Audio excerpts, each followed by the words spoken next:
Okay, time to do brake pad slap on this Honda Accord. Bada bing, bada boom, that's what this is gonna be, all right? I do recommend you change your rotors every time you change brake pads, all right? A lot of customers, they request me job and I do it as they command, all right? They're the big boss. So to do this job, we're gonna need number 12, first of all. So you're gonna remove this little guy right here, all right? Counterclockwise. It's probably gonna spin on you just like that from the inside, so it's just not gonna go any further than that. But we got a trick up our sleeve. So the top one is all right. So what I'm gonna do is I'm gonna try to get a number 17 millimeter wrench that we can put, come on, down here, right? So this whole thing can be held and then we should be able to turn it out. Okay, so I didn't find a 17 millimeter.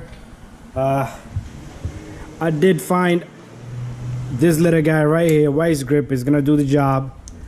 All you need to do is just hold it a little bit and the bolt comes right out.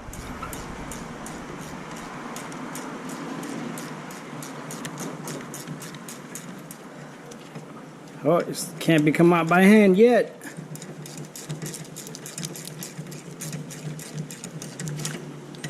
There you go. That one's out. Let me see if I can manage to get this one out on the top. Top bolt. Let me move my camera up a little bit so you all can see. All right, this one's not moving so much. Sometimes you can even hold it with a finger if it's not too strong. But anyways, this comes right out. Right after this, we're gonna have to yank that caliper out and we're gonna let it sit right here on top of this control arm. So I need to go get a flathead. Alright, so I got my flathead here, looking like a shark tooth right there. Alright, so all you do is you yank this a little bit from the top, bottom, side, wherever you feel comfortable, alright? And this caliper should fairly and easily come right out, right? A lot of people will try to compress this piston. This piston is non-compressible. You need a tool for this because you need to turn that piston and push it inside, alright? It's like a dual caliper. Alright, so these brake pads look in a terrible condition. They're done pretty much. Oh my god, they're stuck in there really good. So let me grab something to tap it. Alright, so you take this and you tap on that. Alright, so check this brake pad out, right? This brake pad is done. Notice this one has a notch in the back right there. So this brake pad does go in the back, and the sensor, this is where brake wear indicator sensor goes in the back side of it. Alright, so that's that. We're also gonna remove this little guy right here. Bam. Alright, let me pick that up. I'm gonna show you that as well. So here it is.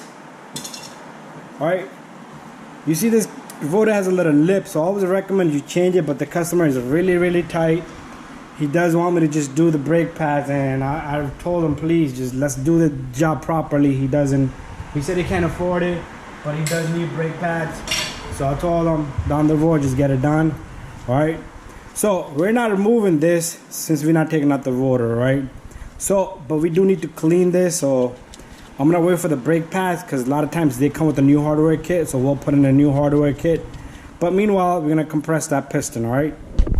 Alright, time to compress this piston. So what I like to do is, I like to clean this boot. I already wiped it down a little bit. But all this boot should be clean because it's gonna go inside. Also, take a little bit of WD-40. That's what I'm using here. Spray it right here around the boot, alright? Because that boot is gonna turn. The piston is going to turn, the boot has to stay still, alright? A lot of times I get brakes jobs that somebody has previously worked on it.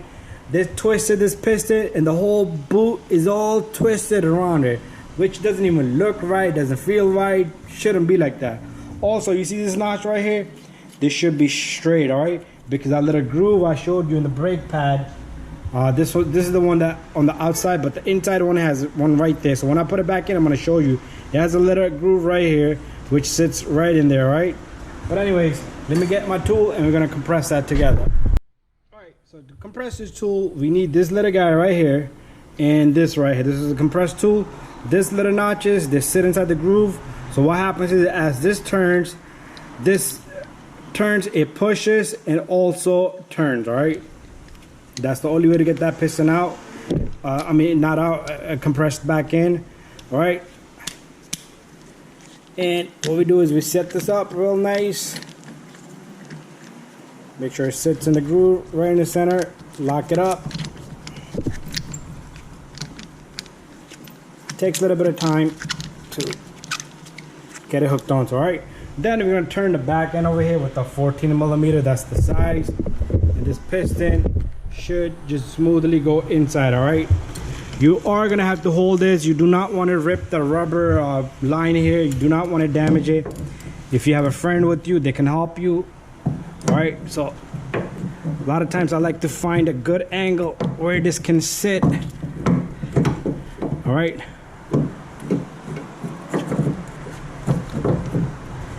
and then I can compress this piston easily. All right, because right now it's gonna sit here and there. I do not need too much force, and this piston is gonna go back in. All right, once it starts to go, it's gonna be easy. All right, you're gonna have to play around with this a little bit. My tool came out.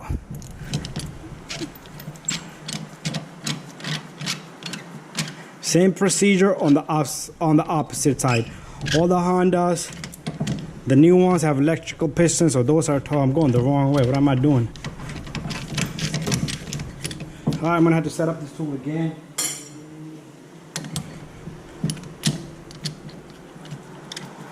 Went the wrong way. I pretty much loosened it instead of tightened it. All right. So there it is. We're back in business.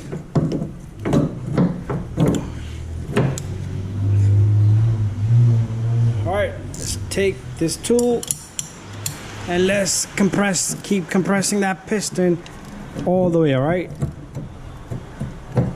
Just pay attention to the line. You do not want to rip that brake line.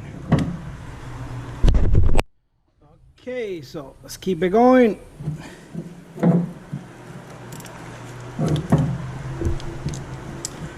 Not again.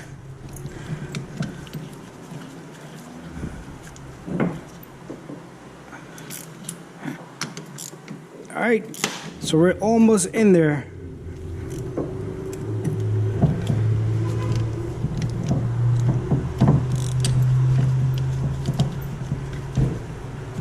One or two more turns and we're on the money. All right, so there it is. All right, so just want to tell you one thing. When you stop, make sure this is perfectly centered right there. All right, the little notch in the center. If you need to adjust it, you could turn it a little bit with even with a ply bar or something, but there we have it. All right, so next step is for us to remove this hardware kit. All right, because we do have a new one. All right, also I like to clean the surface right here. If you want, you could take this bracket off and clean it on the bench, but that shouldn't be necessary.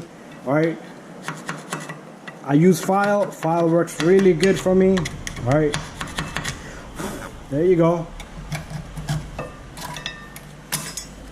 Same thing on the top one's not gonna have as much as dirt as the bottom one because all the dirt sits down below. There you go. Just take a good look at it, make sure everything is nice and clean. Blow it off. All right, so the new hardware kit goes right in there. All right, another thing you want to do is make sure the center here does not hit the rotor. Right there. You can turn it if it scrapes. So turn it. If it's touching, you'll hear a sound similar to this or this. All right, all that rust will come off. Even if you want to remove the rust, just remove it. All right, but be careful. Sometimes that rust gets stuck in there. All right, but anyways, it's better to change those rotors. You take the second one, you put the second one in there. Same thing. All right. Once that little notch is in there, you all set. You set it and you forget it. All right. So the next step is we're gonna get the brake pads and we're gonna put the brake pads in. All right, so the brake pads, the part number I'm using Accord here, so that's the part number right there. All right, so what I like to do is put brake pad here, notice these brake pads doesn't want to go in, all right? The reason is because they're too large, all right? A lot of times you need to file them just a little bit, all right? I like to file them to make it even, all right? And the brake pad that I'm gonna put on the inside, okay, I'm gonna use this one, all right? Because when it goes reverse, this sensor will hit, all right? But on the back one, you will have that little notch that goes in there, all right? If you do not line that, it's not gonna sit properly, all right? Your caliper won't go on. All right, anyways, with this brake pad here, since this guy doesn't want to go in, I do not like to tap brake pads into this spot. So just finally, all right, just a little bit of paint will let this brake pad go in easy and fairly, all right?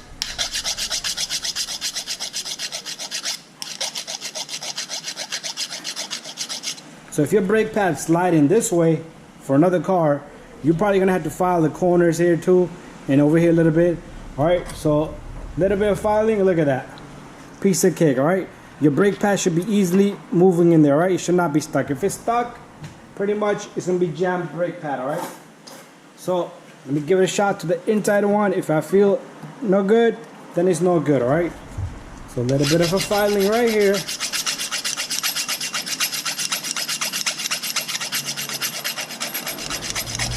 I'm not even doing it live, only try to do a little bit at a time, because if you file too much and then your brake pad will rattle inside there, it'll move up and down, all right? You'll hear all kinds of noises. Just a little bit to do the trick, all right? So let's see if that did the trick. Bada bing, bada boom, all right? So one more thing, I'm gonna put a little bit of lube on the outer edges on this brake pads. All right, so take a little bit of brake lube. All right, what this is gonna do is it's probably gonna help prevent this brake squeal, all right? Because that's why it's gonna make contact directly onto the piston, all right? So, if you would like, you could change this piece on the inside. I do not like to touch that one because this is pretty strong and good, all right? So, what we do is we take this caliper, as long as everything is even, this piston and everything. You also need to check these pins, but these pins are pretty good. I took a look at it one time. The camera wasn't running at that moment. But if you need to lubricate those, all right, so this job is pretty much done. Let me take this, put that in. And where's my second bolt? It's hiding down here.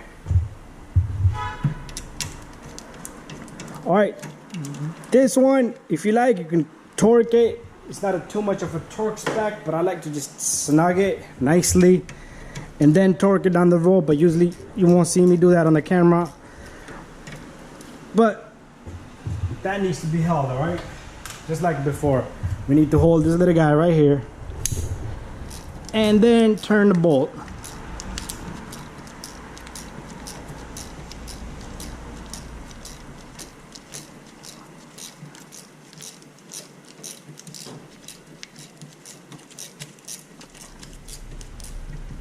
There you go, that's snug. Then I'll torque it a little bit. Plus, I want to snug the top one. So this is bada bing, bada boom job. Do the opposite side. And after that, make sure you pump the brake pedal. And also pull on the e-brake, all right? Because this second, the reason why it turns is because this cable down here is connected to your e-brake, all right? So this is done. Thank you for watching. Don't forget to subscribe, share, and like, and make sure your bolts are nice and tight, all right? Bye-bye.